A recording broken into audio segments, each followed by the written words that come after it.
that's the only way to move forward. We appreciate the continuous partnership we've had, including with KRA, including with some of our big data controllers like CBK and many other regulators. We have emphasized that government institutions have a lawful basis for collecting information. So it's important that that is also comes across. The benefits of data protection, one is increased job opportunity. We see an opportunity for employing data protection officers. We see opportunity for trainings. We see the Data Protection Act also spurring economic growth through innovation and online trading. We see improvement in investor confidence, because if people know that as Kenya, we are securing the digital space, we are securing the digital space through data protection, we are able to do that. And of course, we also see the investment in the digital infrastructure. That is the short presentation. I'll hand over to the MC. Thank you very much, Your Excellency. Asanteni. Thank you very much, Madam Presides. With your permission, Your Excellency, at this point, I would like to invite the Ambassador to Kenya from Germany, His Excellency Thomas Wimmer, to also make some few remarks. Welcome. Tumpigie makofi ki Kenya. Welcome.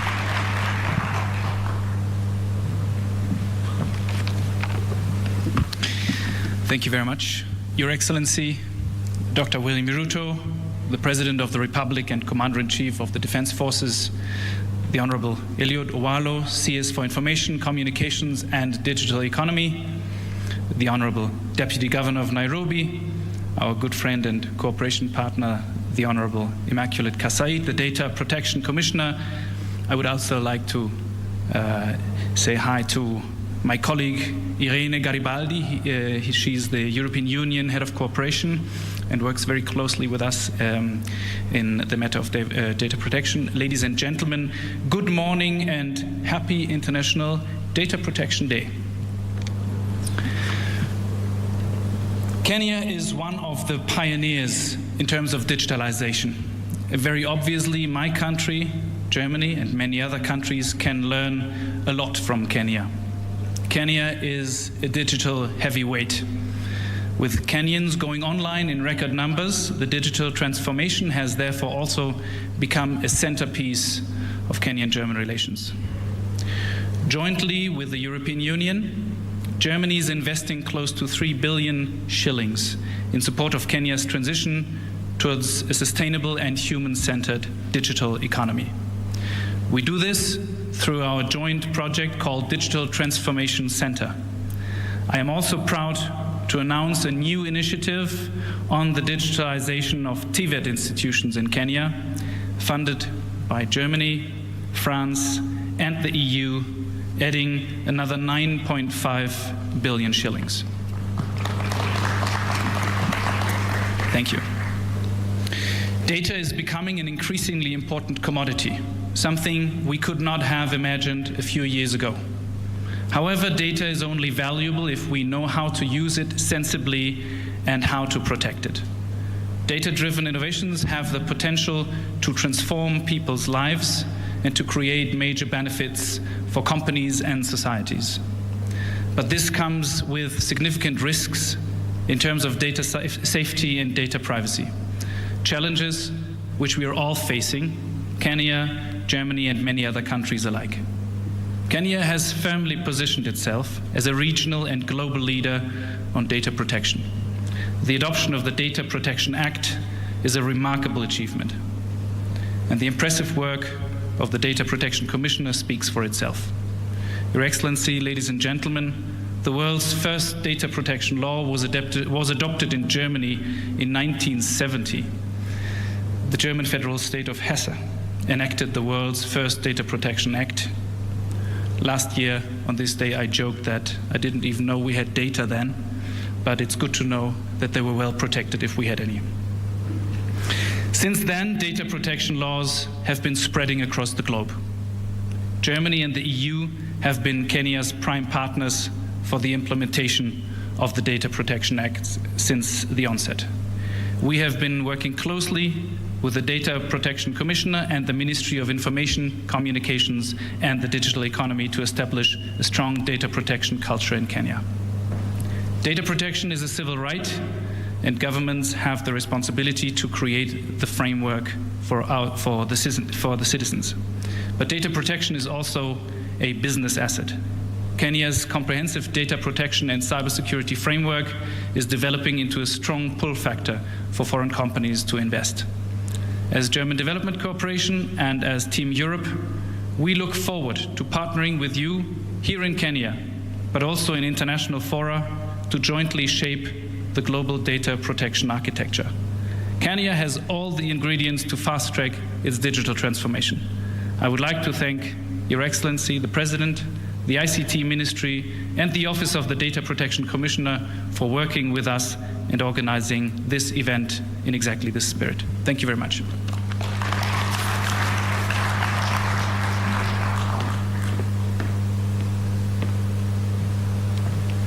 Thank you very much, sir. Let's give him another warm clap. And at this point, Your Excellency, with your permission, I would like to invite the Deputy Governor for Nairobi, Honorable Njoroge Mushiri, who will stand in for Governor Johnson Sakaja. Tumpigie makofi. Thank you.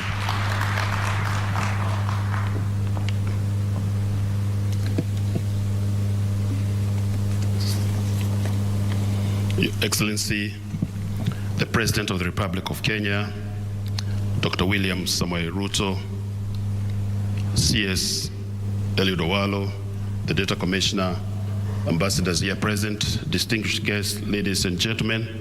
My name is Njoroge Mushiri, as been told. I stand here on behalf of Governor Sakaja, who could not make it to this event. And first of all is to welcome you to the city of Nairobi. And we are very pleased that this is happening in our capital.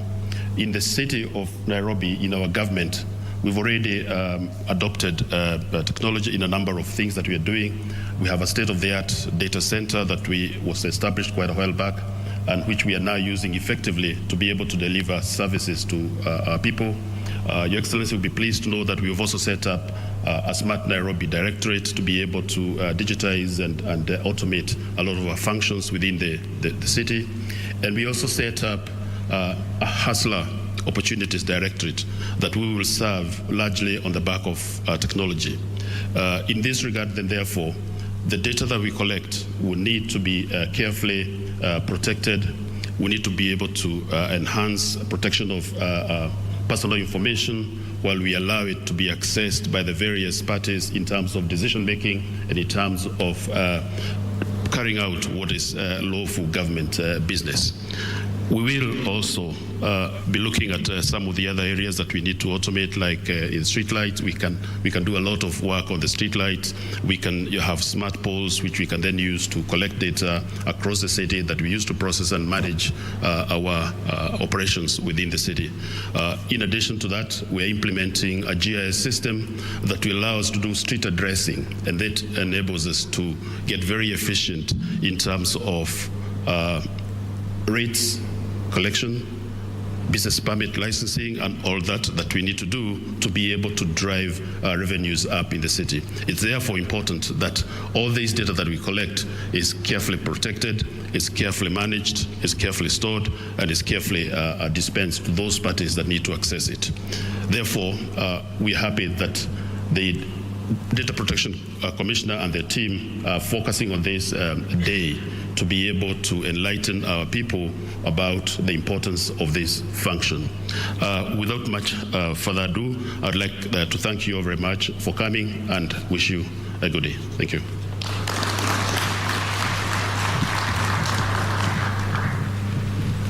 Thank you, DG. And at this point, I will now call upon the Cabinet Secretary, Ministry of Information, Communication and Digital Economy, Honorable Eliud Owalo, who will come and give some brief remarks, and then welcome His Excellency, the President. Welcome, sir.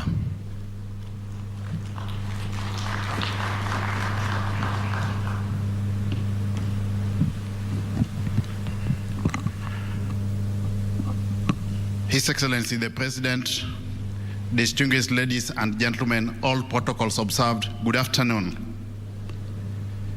As you are aware, ladies and gentlemen, the Kenya Kwanza government, under the stewardship of His Excellency the President, has got a very, very ambitious digital transformation strategy. That strategy, ladies and gentlemen, entails the digital superhighway as a thematic area in the Kenya Kwanza plan. And to operationalize that, we are embarking on an ambitious program of rolling out 100,000 kilometers of fiber optic cable to enhance the ICT infrastructure in all parts of the country. We are establishing and operationalizing 25,000 free Wi-Fi hotspots all over the country, and also in the same vein, setting up a total of 1,450 digital hubs in all the wards in the country, ladies and gentlemen.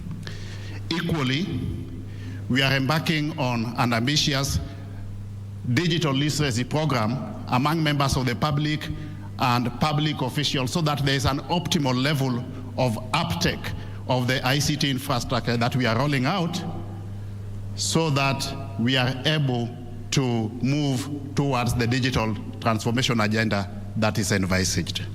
We are also embarking on a digital entrepreneurship program that would ensure that Kenya as a country becomes a manufacturer of both digital infrastructure and software. While doing this, we have now embarked on the process of digitalizing government services and also digitizing government records, ladies and gentlemen. Within the context of our meeting today, we appreciate the fact that we need to ensure that there is an enabling framework from a policy, regulatory, and legal perspective that ascertains that there is both data protection and data privacy. So the delicate balancing act that we have to exercise from a policy, legal, and regulatory perspective, ladies and gentlemen, is to ensure that while conforming to the Data Protection Act on one hand, on the flip side of it, we must also ensure that there are adequate provisions within the law that will not inhibit operationalization of the Access to Information Act, because we have got fundamental entities at government and even the private sector levels that would require to access information in line with their constitutional mandates as enshrined in both their mandates and the 2010 constitutional dispensation. And I want to assure you that as a ministry, we will constantly consult with relevant stakeholders depending on unfolding events from time to time to ensure that we have got that enabling policy, legal, and regulatory framework to strike a balance between the Data Protection Act and Access to Information Act, ladies and gentlemen.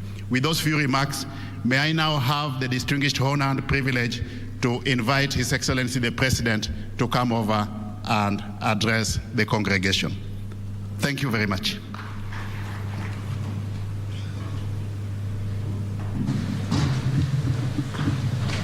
Thank you very much, Eliud. Please, let's take our seats. Asanteni sana. Cabinet Secretary for ICT and Digital Economy, Eliud Owalo. Our sister, Immaculate Kasait, our Data Commissioner, Ambassador, my good friend from Germany, distinguished ladies and gentlemen, good morning. Hamjambo? Mambo ni aje? You're too quiet. First, let me congratulate Immaculate for a wonderful presentation. I learned a few things as I listened to her about the whole scope and space around data and data protection. Congratulations, Madam, for doing a good job.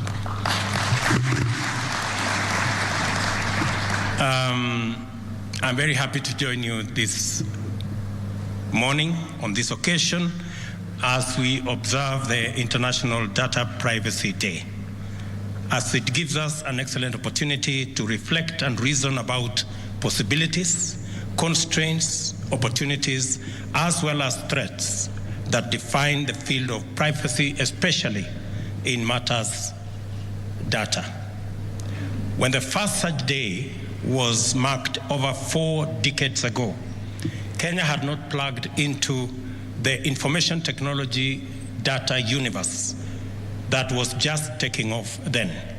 Today, we have not only caught up with the most advanced jurisdictions, we are poised to seize leadership in innovative domains that are destined to define the digital future and the knowledge economy.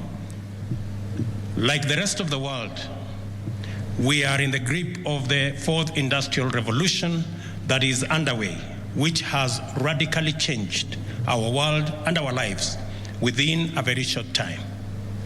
Cumulative technological developments now happening over the span of a few years routinely outstrip by far the radical transformations and historic progress achieved over centuries in what has been documented as the Industrial Revolution.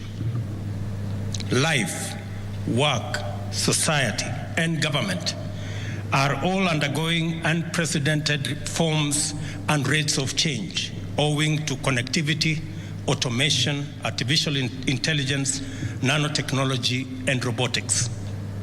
As a result, all sorts of new possibilities emerge every day, whilst traditional definitions of work and leisure are being challenged and redefined on a continuous basis. It is a proud moment for a forward-looking nation like Kenya to be able to embrace this brave new world and make our way in it, with the awareness that we must move fast in order to develop the capacity to derive maximum benefits from its opportunities. We can do a lot of things in countless different and much better ways that satisfy infinitely diverse requirements of many people around the globe.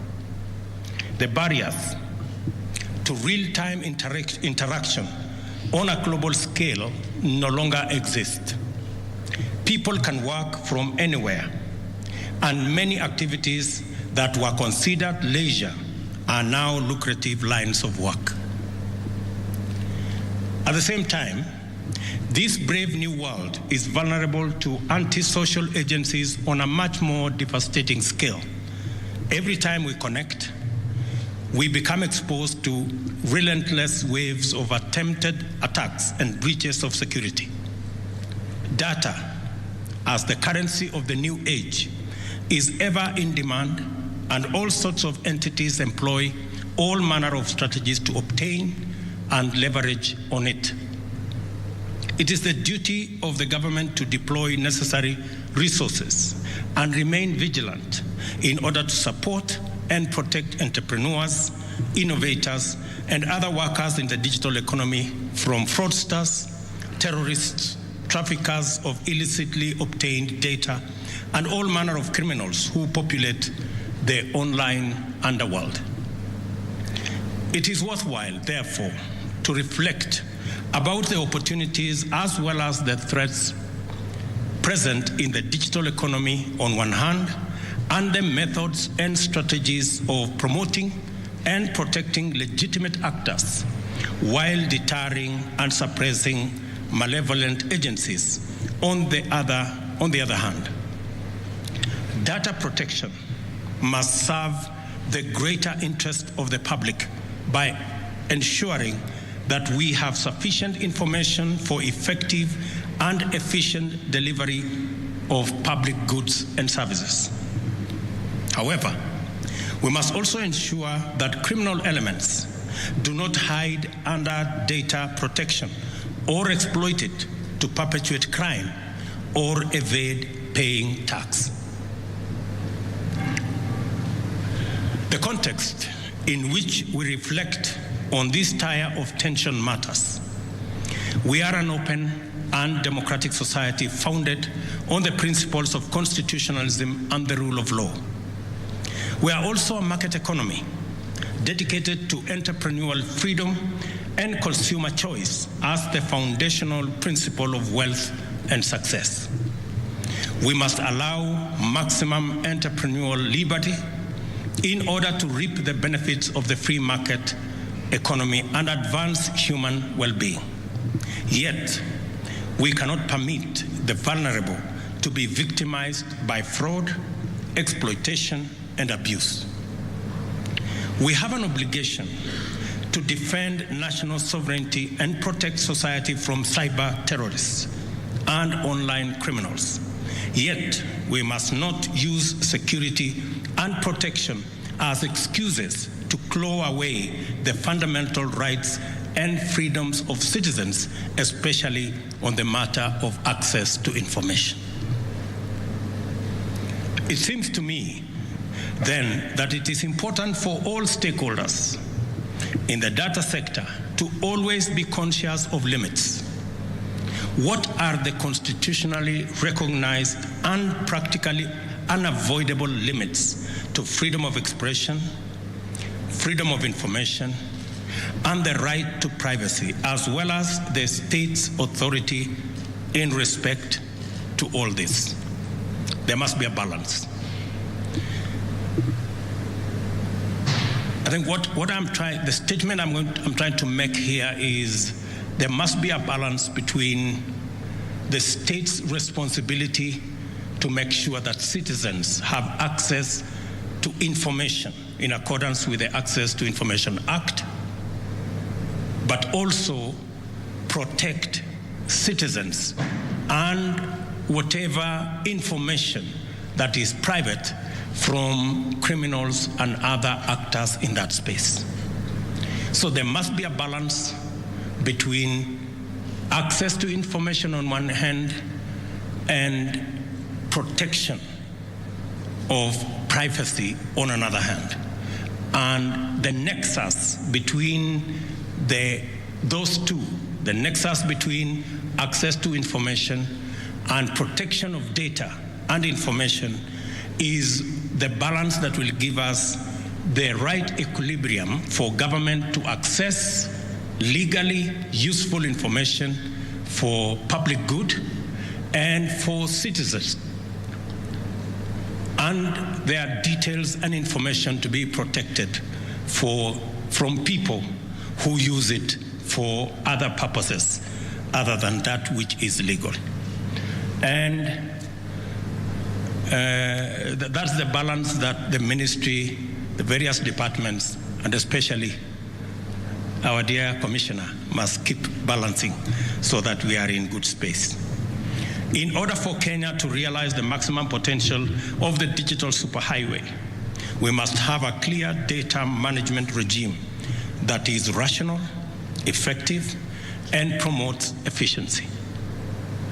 It has to be promotive of our agenda for the digital economy, because progressively it is now absolutely clear that the next billionaires will be on the digital economy space, and we must provide sufficient latitude for access of whatever information that is necessary for us to grow our space for entrepreneurs, for business people, for investors in the digital space. And precisely the reason why we are expanding the digital superhighway, so that we can bring on board millions of Kenyans by making it possible for them to access internet from all corners of Kenya.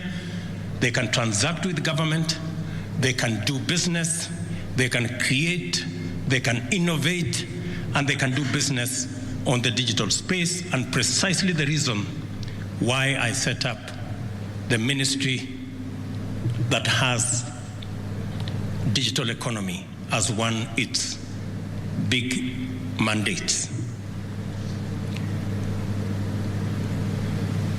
The government of Kenya is committed to working with all stakeholders to expand the space for creativity and innovation through the promotion of freedom of expression and also intellectual property rights.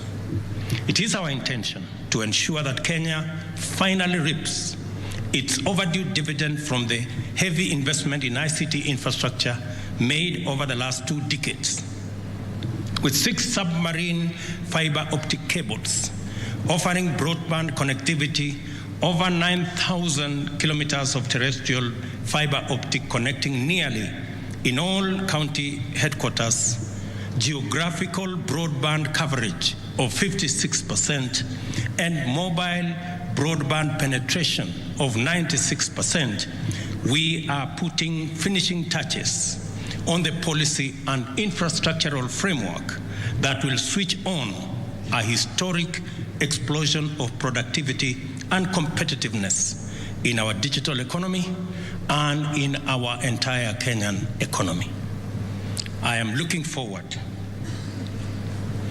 to our commitment that in the next 6 months we will have 5,000 government services available on the digital space. Already, just to put it in context, we had 300 government services as of 2 weeks ago. We have increased that to 600. We have doubled in the last 2 weeks. We now have 600 government services available online, and we are well on course in ensuring that we have 5,000 government services in the next 6 months. And I've also asked the Ministry of ICT to also work on a digital identity so that the big Huduma thing that never was, we can finally have as Kenya a digital identity. And I have told my good friend Eliud that by the end of this year, Kenyans must be able to identify themselves digitally. It is not the work of government to issue IDs. It is the work of government to identify Kenyans. Over the next 5 years, we shall construct another 100,000 kilometers of national fiber optic network to achieve universal broadband connectivity in the country. We want to enhance government services delivery by digitizing and, wherever possible, automating critical processes, and by migrating 80% of services online, as I have said. And we are developing the digital master plan and establishing a regional hub to promote the large-scale development of software for export. We expect the digital superhighway to play a tremendous role as a fully fledged productive sector on its own and an enabling infrastructure for the universal health coverage, agriculture, MSME, and manufacturing pillars of our bottom-up economic transformation agenda for the transformation of our country.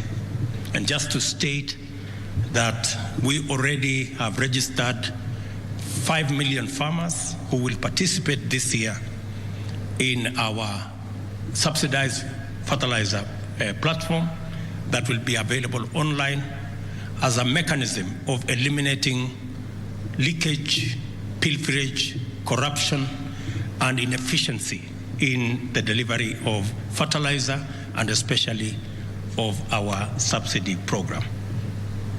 Data then does play a critical role in our development agenda and will play an even greater and ever-increasing role going into the future. How we engage with data matters.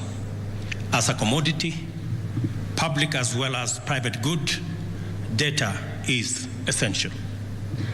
We must therefore embark on a robust process of enriching our institutional framework to ensure that our transformational agenda is aligned with the principle of personal data protection, and that Kenya expeditiously concludes the process of domesticating the African Union Convention on Cyber Security and Personal Data Protection.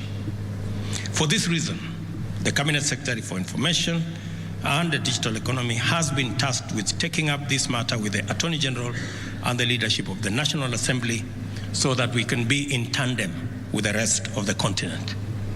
Data protection is critical to an economy and a state that is intentionally digitizing.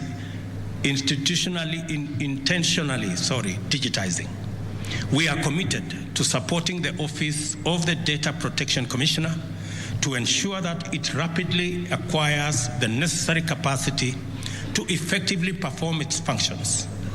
The full implementation of the Data Protection Act 2019 is overdue. Our commitment to competitiveness, innovation, digitization, automation, and the digital economy requires a credible and legitimate facilitator to anchor investor confidence. And I'm confident that the Office of Data Protection will give us that much needed value. This facilitator must be the commissioner. In order to be legitimate, the office must always demonstrate integrity, fairness, and commitment to promote the growth and simultaneously development of Kenya as a competitive digital economy and a global leader in data protection. The role is to promote, not inhibit, and to facilitate, not obstruct. In playing this role, the Commissioner must pay due attention to cross-border dimensions of data protection. The National Data Center must therefore be equipped with the necessary capacity to discharge both dual roles. The launch today of the Data Protection Registration System is an important step in this direction, and it is highly commendable and appropriate that the system, which was developed by Kenyan youth, has been successfully tested and piloted. And I want to say a very big congratulations to those who have put this together. I'm also happy to note that the development of the system went together with the certification of 1,417 data handlers from both the public and private sector. This signals that we are now ready to inaugurate Kenya's data protection regime. In the spirit of this important day, and in line with the government's commitment to safeguarding the privacy of citizens, all ministries, departments, and agencies are directed to henceforth align their strategies, systems, and processes with the provisions of the data protection laws.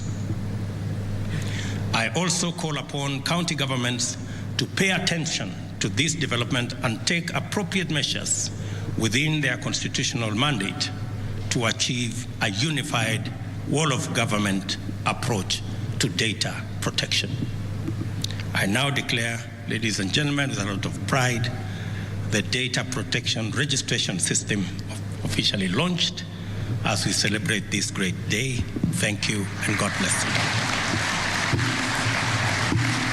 All right, ladies and gentlemen, if we can just give another warm clap right there. Your Excellency, with your permission, we have a buzzer that would like to just have that done officially, so that as part of your journey to comply with the Data Protection Act, you can now log on to the ODPC registration system to register as a data controller or data processor. And with this, that's what's going to happen. So, Your Excellency, if you don't mind, if you may just come and we synchronize this. Then after that, we'd like to issue some certificates to those who've already complied. So yes, let's have the CS, and let's have the Data Commissioner also join as we do this officially. And ladies and gentlemen, this will signify the journey for you to comply with the Data Protection Act, that you can now log on to the ODPC registration system and register. 3, 2, 1. 9, 8, 7, 6, 5, 4, 3, 2, 1. The CRM registration process. Go to dataportal.odpc.go.ke and click on the account link. Click register as a data handler. If first time, click on the first time registering. Fill in the pre-registration process details. Select the relevant category, whether public or private. If your data resides outside Kenya, select yes. Fill in the safeguards the entity uses to safeguard its data. Fill in the previous year turnover. Then log in. Click on Click Here to Pay. Select the payment mode convenient to you and submit. Then click on Click Here to Print to generate the invoice for presentation to the deposit receiving entity. And with that, ladies and gentlemen, it is now launched, and with your permission, Your Excellency, would like to, in recognition of the registration, offer 4 certificates to those who've been compliant, and they are in certain categories. We have government agencies, and that is represented by NTSA, so if we can have the Director General kindly come. Then we also have not-for-profit organizations, Marketing Society of Kenya, MSK, Charles Kariuki, kindly come forward. Then large enterprises, we have Jamii Telecommunications Limited, Caroline Simba, and last but not least, small enterprises, we have TechPal Africa Solutions Limited, and we have Trevor Obonyo, who's going to be representing that. Ladies and gentlemen, we can give them a warm clap. They are now one step closer to being fully compliant with Data Protection Act right here. After that, Your Excellency, with your permission, we'd just like to take 3 photos, after which we'll present a gift to you, and we can then end this particular occasion. So thank you. Thank you. We can have the gift, please, that was to be presented to His Excellency. Kindly, let's have the gift come. The ODPC had requested to offer you this gift, just signifying the fact that this is the beginning of a journey that is definitely going to be successful. And as if you heard from His Excellency's speech, it is a journey that is now got full buy-in and support. Your Excellency, sir, just 3 photos, so if we can have, the CS is already here, then we have PST DG Nairobi. Kindly, if you can quickly come to the front.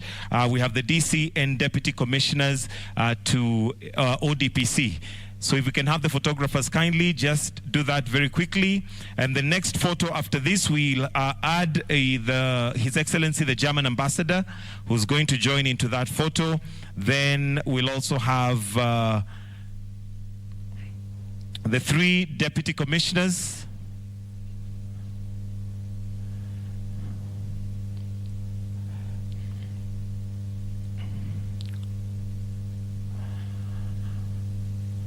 If we can have, after that, the German Ambassador to join in. He's already there. And the last one, we're going to have Ministry Senior Staff. That's Secretary Admin, Director ICT, DG CAK, and CEO Konza as the last photo. After that, we shall remain standing for the playing of the national anthem, as we also remain where we are, as we give His Excellency, the President, the right to leave and retreat at his own pleasure. So after this photo, we do have the Kenya Police Band ready to have the national anthem. Thank you very much. So I'll request that the rest of us leave the stage, and we can have His Excellency remain to have his salute for the national anthem, while we all remain at attention for the national anthem, after which we shall allow His Excellency to retreat. The national anthem.